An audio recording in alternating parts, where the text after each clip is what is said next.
Selamat malam untuk kita semua. Pada kesempatan ini saya akan mempresentasikan hasil tugas saya yang ketiga yang berkaitan dengan mata kuliah Filsafat Ilmu. Dan tema yang kita bahas pada mata kuliah ini adalah Filsafat Ilmu dan Isu Kontemporer Pendidikan Nasional. Oke, sebelum kita melangkah lebih jauh, izinkanlah saya untuk memperkenalkan diri saya.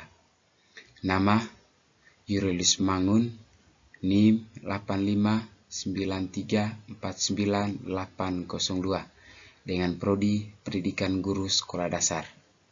Dan pada saat ini saya sedang menempuh pendidikan perguruan tinggi di Universitas Terbuka.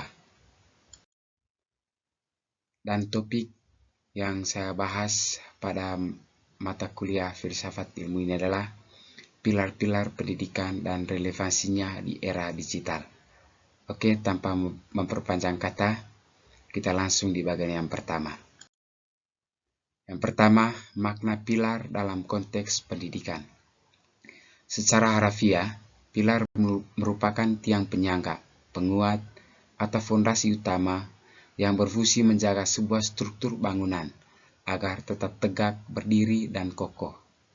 Namun, jika kita bawa dalam konteks pendidikan, pilar bergeser makna menjadi sebuah landasan konseptual dan filosofis yang mendasari, mengarahkan, sekaligus memperkuat seluruh jalannya sistem pendidikan suatu bangsa. Jika kita tinjau dari perspektif filsafat ilmu, pendidikan nasional kita tidak akan pernah bisa berdiri tegak tanpa adanya bangunan keilmuan yang kokoh. Disinilah pilar tersebut mengambil peran vitalnya. Ia berfungsi sebagai pengikat ideologis. Kehadiran pilar inilah yang memastikan bahwa kemanapun arah transformasi pendidikan, kita bergerak termasuk di tengah masifnya gempuran era digital saat ini, kita tidak akan pernah kehilangan hakikat, arah, dan identitas dasar kita sebagai bangsa. Oke, yang kedua, 3 prinsip dasar pendidikan Ki Hajar Dewantara.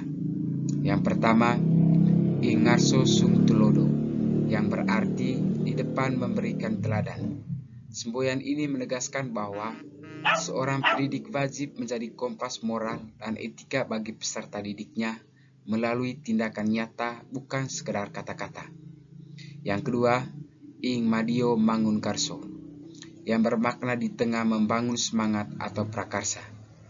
Pendidik harus mampu menempatkan diri di antara murid-muridnya, membuka ruang dialog yang demokratis, serta menstimulasi mereka untuk terus aktif berkarya dan berinovasi. Dan yang ketiga, Tudvuri Handayani, yang berarti di belakang memberikan dorongan. Prinsip ini menuntut pendidik untuk mampu memberikan kebebasan yang bertanggung jawab, mengawal dari belakang, dan mempercayai potensi peserta didik agar mereka dapat tumbuh mandiri sesuai dengan kuadrat alam dan kuadrat zamannya. Oke, sekarang di bagian intinya adalah analisis relevansi dan dukungan prinsip di era digital. Prinsip Ingarso sung tulodo, yaitu memberi teladan di depan. Sekarang, anak-anak mencari ilmu apa saja lewat Google dan AI, sehingga peran guru sebagai pemberi materi mulai bergeser. Namun, teknologi tidak bisa memberikan keteladan moral. Disinilah relevansi prinsip ini diuji. Guru harus maju di depan menjadi contoh nyata dalam literasi digital, seperti menunjukkan cara menggunakan internet dengan bijak, menyaring informasi, dan menjaga etika di dunia maya. Prinsip Ing Madio Mangun Karso, yang artinya membangun semangat di tengah siswa. Tantangan terbesar dalam pembelajaran adalah suasananya yang sering kali sepi, kaku, dan membosankan. Penerapan prinsip ini menuntut guru hadir di tengah-tengah ruang virtual untuk memecah kekakuan. Caranya bukan dengan mendekat, melainkan mengajak siswa berdiskusi secara interaktif dan memanfaatkan aplikasi digital untuk kerja kelompok yang kreatif. Prinsip Tudvuri Handayani, yaitu mendorong dari belakang. Dunia digital memberikan kebebasan tanpa batas yang berdampak langsung pada pembentukan karakter peserta didik. Dalam konteks ini, dukungan prinsip ketiga adalah guru tidak boleh mengekang, melainkan bertindak sebagai penunjuk arah. Guru mengawas dari belakang, memberikan ruang bagi siswa untuk belajar mandiri, sambil tetap memastikan mereka tidak tersesat oleh pengaruh buruk algoritma media sosial. Dan yang berikut, refleksi pilar-pilar menjawab persoalan pendidikan nasional saat ini. Kita seringkali dihadapkan pada masalah penurunan moral, maraknya perundangan ini di media sosial, hingga hilangnya konsentrasi belajar siswa karena terlalu asik dengan dunia maya. Disinilah pilar-pilar pendidikan yang kita bahas tadi akhir sebagai jawaban sekaligus obat penawar. Pilar-pilar tersebut mengingat kita bahwa tujuan utama pendidikan bukan sekedar mencetak generasi yang pintar teknologi atau ahli komputer, melainkan membentuk manusia yang utuh dan beradab. Teknologi canggih hanyalah sarana untuk mempermudah kita belajar, namun pembentukan akhlak, rasa empati, dan nilai-nilai kebijakan hanya bisa tumbuh melalui pilar pendidikan yang kuat dan dijalankan dengan sepenuh hati.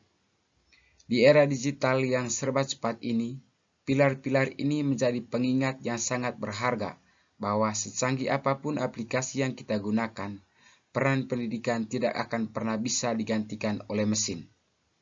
Melalui kekuatan pilar ini, kita bisa menjawab tantangan zaman dengan menciptakan sistem pendidikan yang modern di luar, tetapi tetap kuat dalam menjaga nilai kemanusiaan dan karakter asli bangsa di dalam diri peserta didik kita. Nah, kesimpulannya, teknologi digital di era modern ini hanyalah sebuah alat bantu, sedangkan penentu utamanya tetaplah kekuatan karakter manusia. Memadukan kemajuan teknologi dengan ketiga prinsip dasar pendidikan memastikan bahwa peran guru tetap kokoh dalam membimbing siswa.